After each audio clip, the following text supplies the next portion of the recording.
سلام بچه ها، حالتون چطوره؟ امیدوارم که حالتون عالی باشه و هر روزتون بهتر از روز قبلتون باشه. خدا رو سپاسگزارم که یک بار دیگه در خدمتتونم و باز هم میتونیم با هم صحبت کنیم. امیدوارم که ویدیوهای قبل رو دیده باشید و حتی شده کلامی موثر از اون رو دریافت کرده باشید.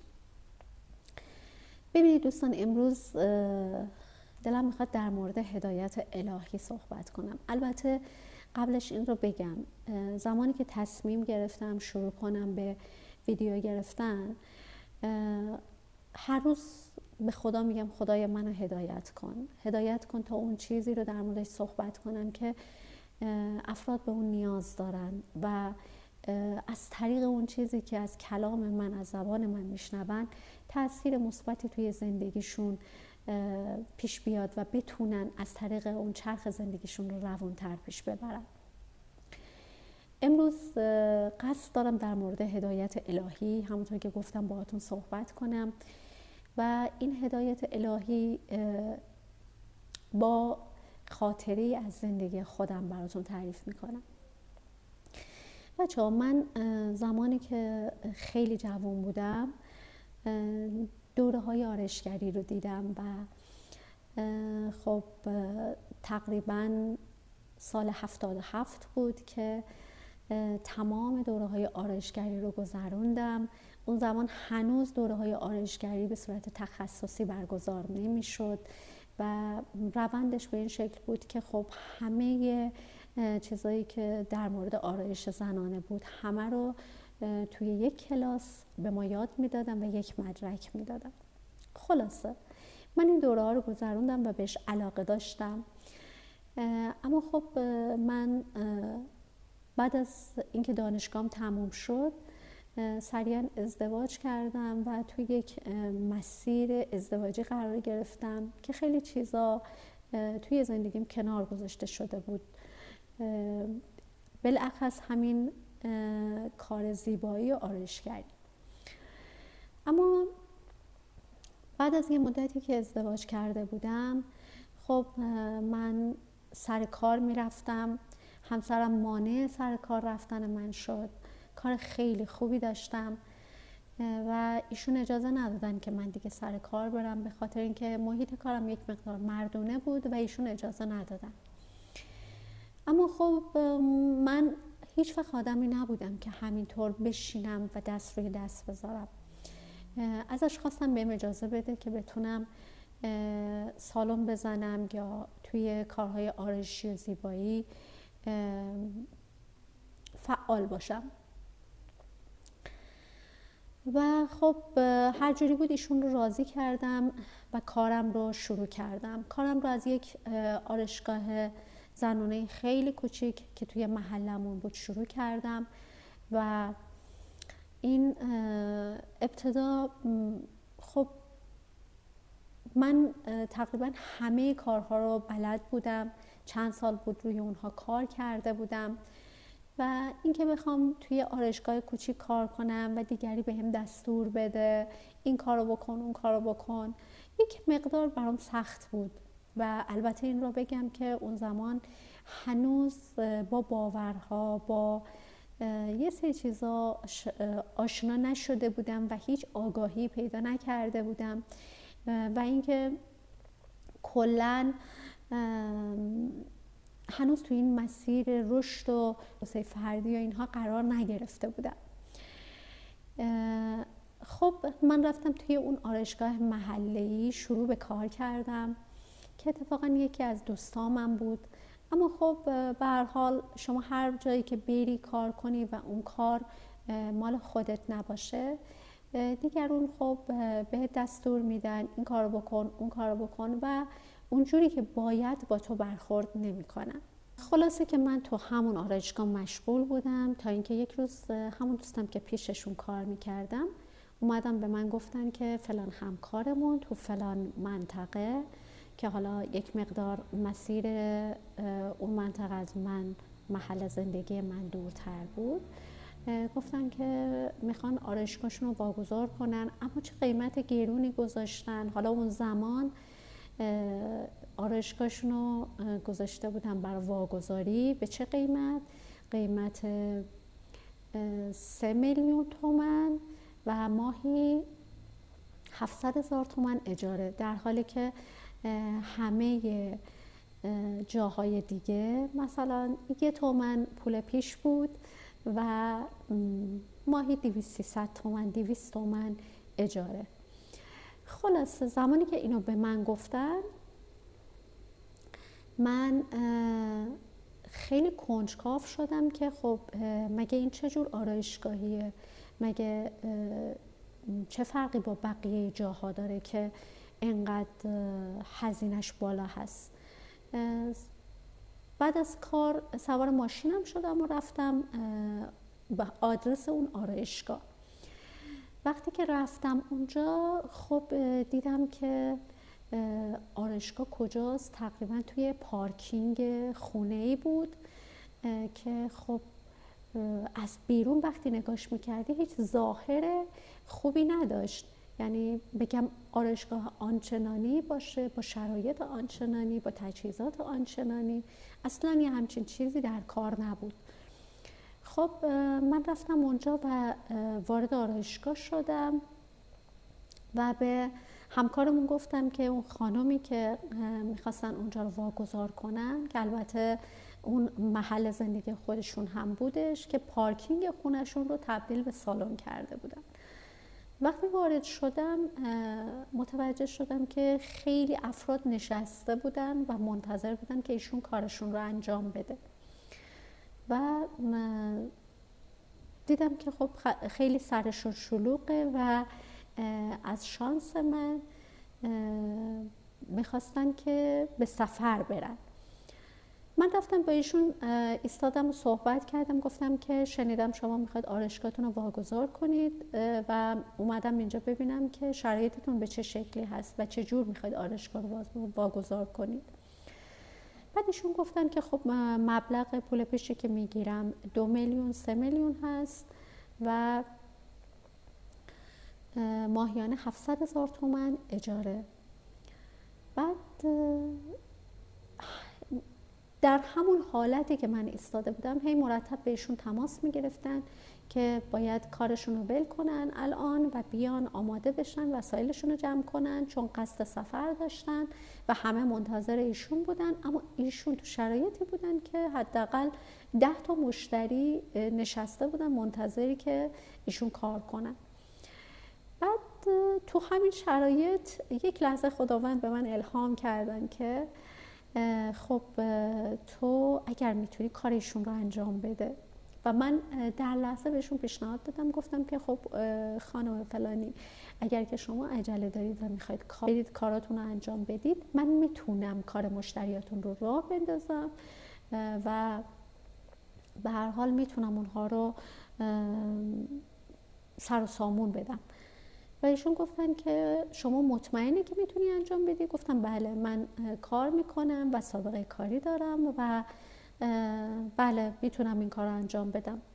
من تو اون لحظه خیلی جسورانه این کار رو انجام دادم، با وجودی که خب تا اون روز هنوز خودم سالن نداشتم و مغازه نداشتم، اما خب به لطف خدا اون لحظه این پیشنهاد رو به ایشون دادم، در حالی که به قول خودشون متقاضی هم خیلی بود. ولی خب تو اون لحظه من اونجا قرار گرفتم، یعنی اون همزمانیه، اون هدایت الهی، اون کنجکاوی من که چه چیزی باعث شده که ایشون بخوان اون هزینه رو مثلا بیشتر از جاهای دیگه اون هم اینقدر بیشتر بدن.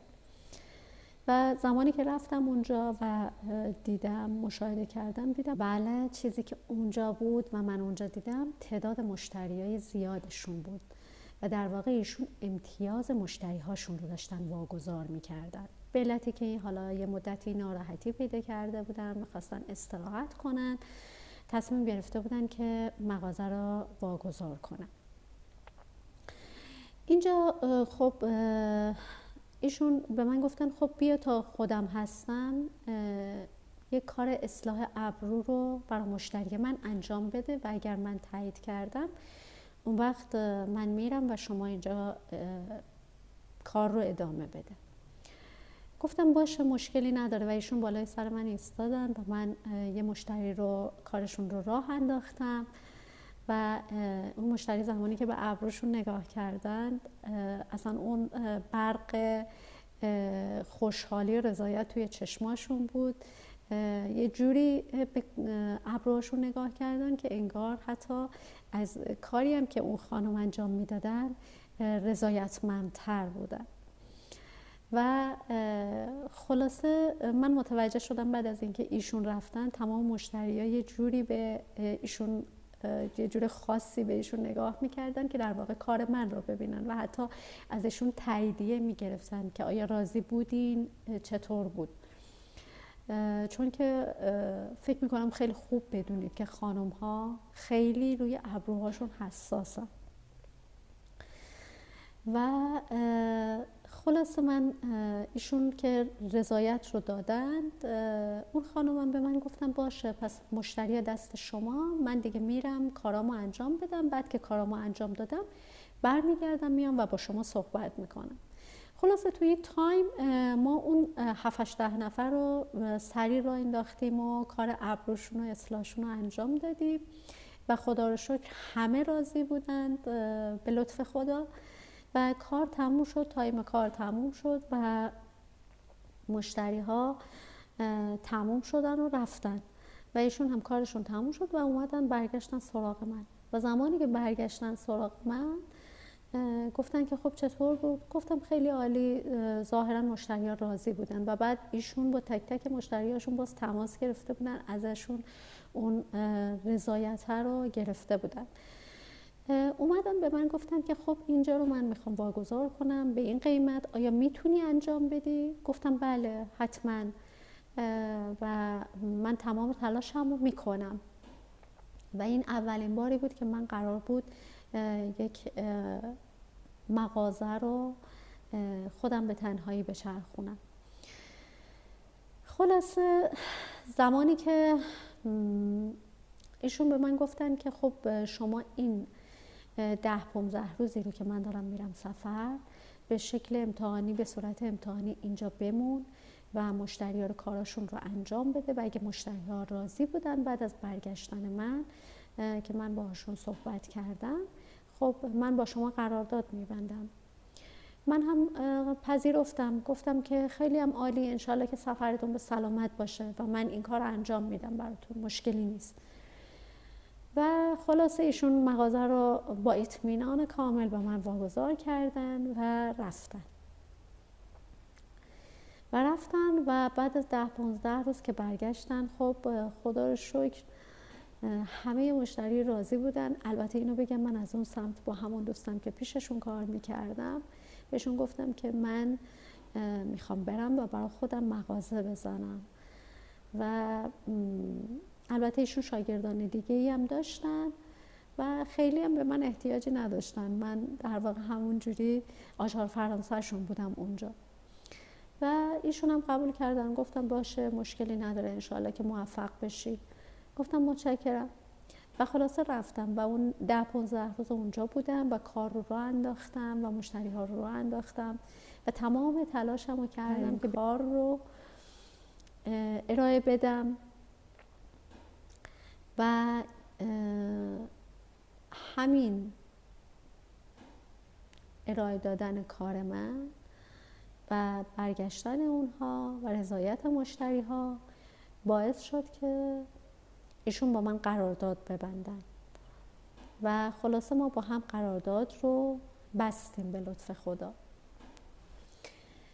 خب اینجا نکته این داستانی که براتون تعریف کردم که هنوزم که هنوز بعد از سالیان سال بر من خیلی جذابه اینه که خداوند چجوری منو از روی کنجکاوی هدایتم کرد به اون سمت و در واقع خواست ایمان من رو به خودم و توکلم به خودش رو امتحان کنه، ببینه که چقدر من به خودم اعتماد دارم، به کارم، به تخصصم و چقدر به خداوند اعتقاد دارم و توکل دارم. یادمه که من اون هزینه 2-3 میلیون رو نقد نداشتم، فقط یک تک پوش طلا بود که اونو تازه خریده بودم و خیلی دوستش داشتم، اما چون میخواستم کارم رو شروع کنم اون رو فروختم. دقیقاً پولش شد همون 3 میلیونی که قرار بود اون خانم به عنوان پول پیش مغازه بدم.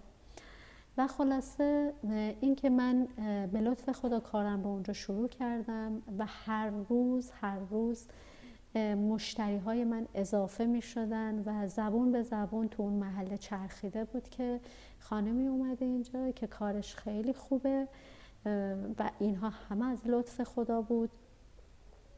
و اینکه خلاصه اگر که ایشون 150 تا مشتری داشت، من 150 تا مشتری ایشون رو تبدیل کرده بودم به 300-400 تا مشتری ثابت و جوری شده بود که دیگه به گوش خود اون خانم هم رسیده بود که این خانم که الان اومدن جای خانم فلانی کارشون خیلی خوبه و حتی خیلی هاشون گفته بودن که خیلی بهتره. که یک موقع دیدم که یه روز دیدم بعد از 1 سال دیدم به گوش اون خانم رسیده بود و ایشون متاسفانه ترسیده بودن که من جایشون رو بگیرم. اینجا اون باور کم بود و اون حسادت و متاسفانه یه سری چیزای اینجوری بالا میاد که البته اینها تو وجود همه آدما هست و نمیشه کسی رو به خاطرش نفی کرد یا در موردش قضاوت نادرست کرد. به هر حال هر کسی طرز فکری داره، ولی امیدوارم که همه ما بتونیم قشنگ و زیبا فکر کنیم. و ایشون دیدن که خب انگار که مشتری هاشون دیگه مثل قبل طالب ایشون نیستن و 1 سالی هم بود که دیگه استراحت کرده بودن. به خاطر همین چون احساس خطر کردن اومدن سراغ من و به من گفتن که مغازه‌ای که میلیون داده بودن و ماهی 700 تومن یکهو اومدن گفتن که باید الان 10 میلیون پول پیش بدید به اضافه ماهیانه 2.5 اجاره، که برای اون زمانی که من اون مغازه رو داشتم حتی بهترین مغازه ها هم و بزرگترین مغازه ها این قیمت رو نداشتن، یعنی یک قیمت خیلی فضایی رو به من گفتن و من آنن متوجه این شدم که ایشون میخوان که من از اونجا بلند شم و در واقع تصمیم دارن که مغازه رو از من پس بگیرن. و زمانی که ایشون اینجوری گفتم خب برای من پرداخت یک همچین هزینه‌ای مقدور نیست و تصمیم گرفتم از اون محله و از اونجا برم. خب دیگه حداقل 1 سالی رو تجربه کرده بودم، مشتری های زیادی رو پشت سر گذاشته بودم و خیلی دستم روانتر شده بود، اعتماد به نفسم خیلی بیشتر شده بود و دیگه میتونستم مطمئن باشم که هر جایی که برم و بخوام شروع کنم به لطف خدا میتونم بهترین کار رو ارائه بدم. خب بچه‌ها باید اینا بگم که هدایت الهی همیشه وجود داره، همیشه تو زندگی هممون هست.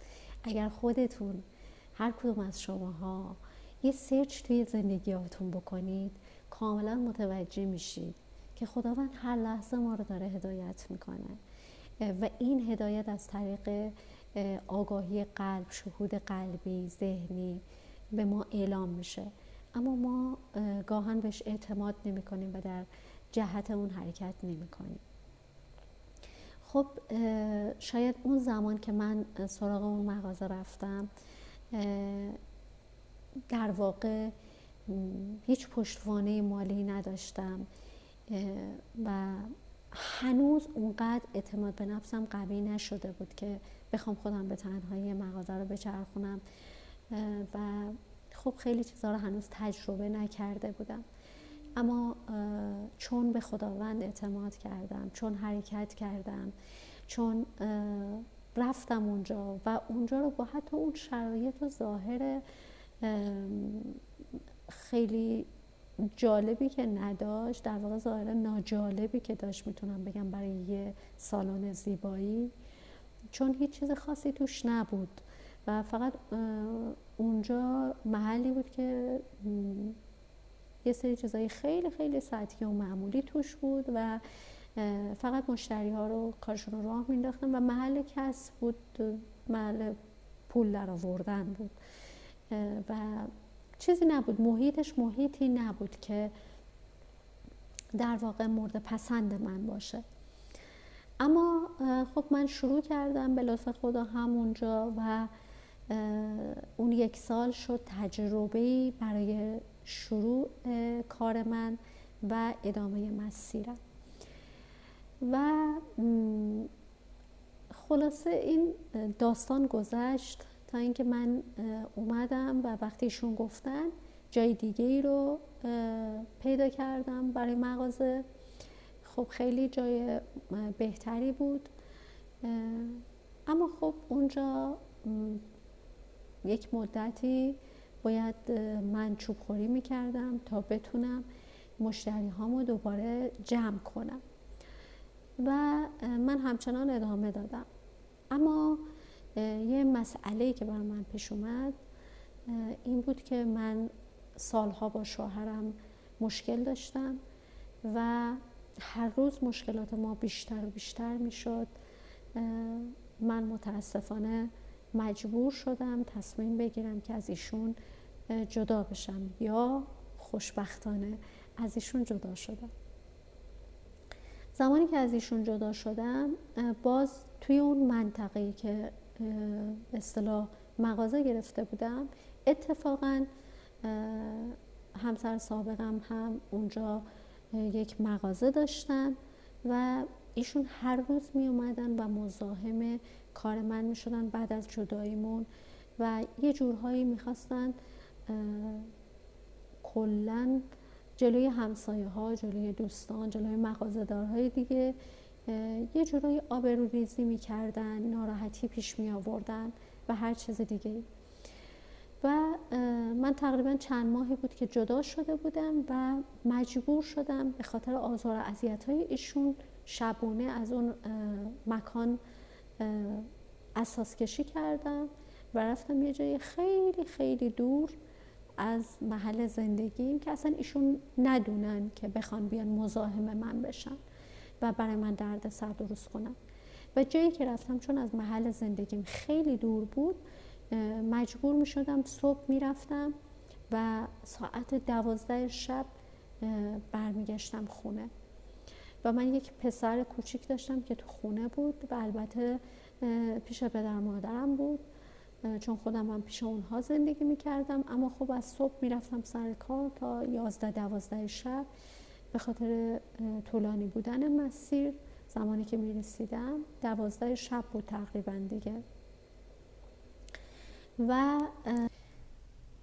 بعد از یه مدتی که اون منطقه خیلی دور از محل زندگیم رو انتخاب کرده بودم، به خاطر اینکه دیگه همسرم از اون تب و تاب طلاقمون بیرون اومده بود و دیگه منو به قول معروف پیدا نمی کرد اصلا که بخواد آزارم بده و دیگه یواش یواش آروم شده بود. چند ماهی گذشته بود، حدود 8-9 ماه 10 ماه گذشته بود از اون ماجرا و من به خاطر شرایط خیلی سختی که داشتم بعد از 3-4 ماه که به اون منطقه دور رفته بودم و البته اینو هم بگم که شرایط مالی من بسیار بسیار بد بود، چون من هر چقدر که کار کردم توی زندگی مشترکم هزینه کرده بودم و همه رو توی خونه، توی زندگی برای خرید زمین همه رو اعتماد کرده بودم و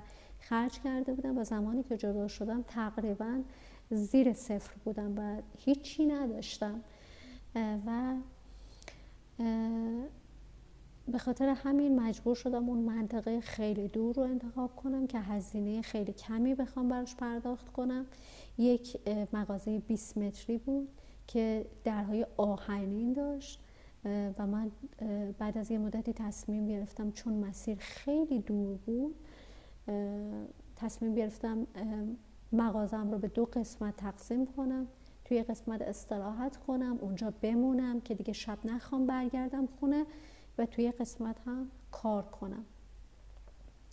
خب خیلی خیلی شرایط سختی بود، خیلی شرایط وحشتناکی بود، چون من اونجا حمام نداشتم. یه حوضچه درست کرده بودم، یه آب گرم کن گذاشته بودم و همونجا توی اون حوضچه مجبور بودم دوش میگرفتم و همه کارهام رو همونجا انجام میدادم و خیلی سخت بود برای من.